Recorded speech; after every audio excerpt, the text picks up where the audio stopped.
If you drive a car in Sydney, you've heard all the tricks. Fill up at dawn, only use premium, stick to the big brands. But are these little fuel-saving hacks actually doing anything?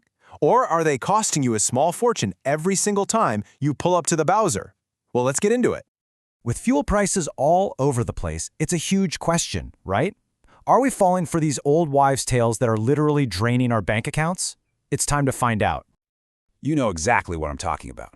Everyone's got their one weird trick that they swear saves them money. But today, we're going to stop guessing and actually put these theories to the test and see what the facts say. So let's just dive right in. We're going to start separating fact from fiction, using expert advice to finally get to the bottom of some of the most common fuel myths out there. Okay, first up, the absolute classic. The one you've definitely heard from your parents or your grandparents. The idea that filling up your tank in the cool morning air somehow gets you more fuel for your dollar. Now look, the science behind it sounds right. Colder liquid is denser, but here's the thing that nobody tells you.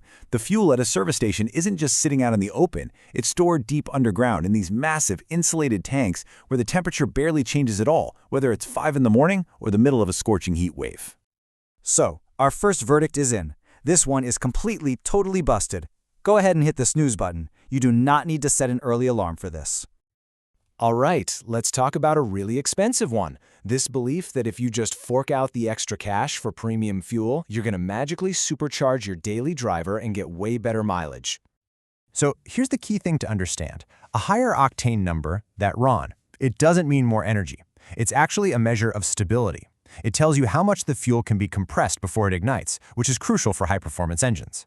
But if your car is designed for regular unleaded, its engine literally can't take advantage of that extra stability. So the verdict?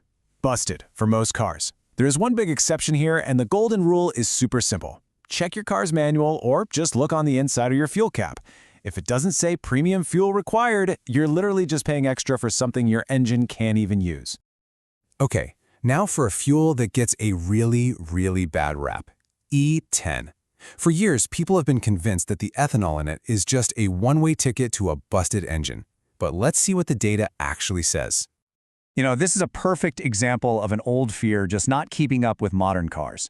The New South Wales government has confirmed that E10 is perfectly safe for the vast majority of cars on the road today.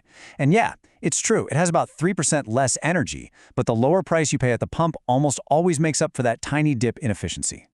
So our verdict here is mostly busted. Seriously, as long as your car is on the approved list, which you can check online in about 10 seconds, E10 is actually a really smart and cost-effective choice. What about brand loyalty? Do you really get what you pay for? Is the fuel from one of the big-name servos genuinely better than the stuff you get from an independent or supermarket station? Well, here's the secret. All fuel sold in this country has to meet a really strict national quality standard. The basic fuel that comes from the refinery, it's pretty much the same for everybody. Now, the major brands do mix in their own secret sauce additives, but for the average driver, the performance difference is so small you'd probably never notice it. So, for this one, our verdict is debatable, but mostly overblown. Look, there might be some tiny benefit from those additives, but the savings you'll get from just finding a cheaper servo will almost always outweigh it. We're talking about a difference of pennies versus dollars. And that brings us to our last myth. And honestly, it's probably the most financially damaging one of all. It's the idea that using an app to hunt for cheap fuel is just a waste of time, all for a few measly cents. Let me tell you why that myth is so wrong. We are not talking about a few cents here. Data from the ACC on Sydney's fuel cycle is crystal clear. Prices can swing by 30, sometimes even 40 cents a liter, from the top of the price cycle to the bottom. Let's put that into real money. A 20-cent per liter difference on a normal 60-liter tank? That is a $12 saving. $12 on a single tank of fuel, just by picking the right service station on the right day. So this myth isn't just busted, it is absolutely obliterated. In fact, ignoring the price cycle and not using a fuel app is probably the single biggest and most expensive mistake that Sydney drivers are making right now. Okay, we've cleared away all the fiction. So now let's talk about what actually works. What are the proven, data-backed strategies that will genuinely, for sure, lower your fuel bill? Right here it is. This is your new game plan. Number 1, by a country mile, is tracking that price cycle with an app. After that, it's all about the simple stuff. Keeping your tires pumped up reduces drag so your engine works less. Driving smoothly, not flooring it at every green light, conserves momentum. Every time you slam on the brakes, you're just wasting the energy that you just spent fuel to create. And of course, just take 30 seconds to compare prices on the app before you commit. So let's do a quick recap. Forget the early morning fill-ups. Don't waste your cash on premium fuel unless your car absolutely needs it. E10 is a safe, smart choice for most modern cars, and that brand loyalty, it's nowhere near as important as just being a smart shopper. The number one thing, the biggest factor by far, is using an app to play the price cycle. And that really is the bottom line, isn't it?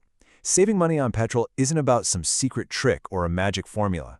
It's just about shifting from habits based on myths to decisions based on information.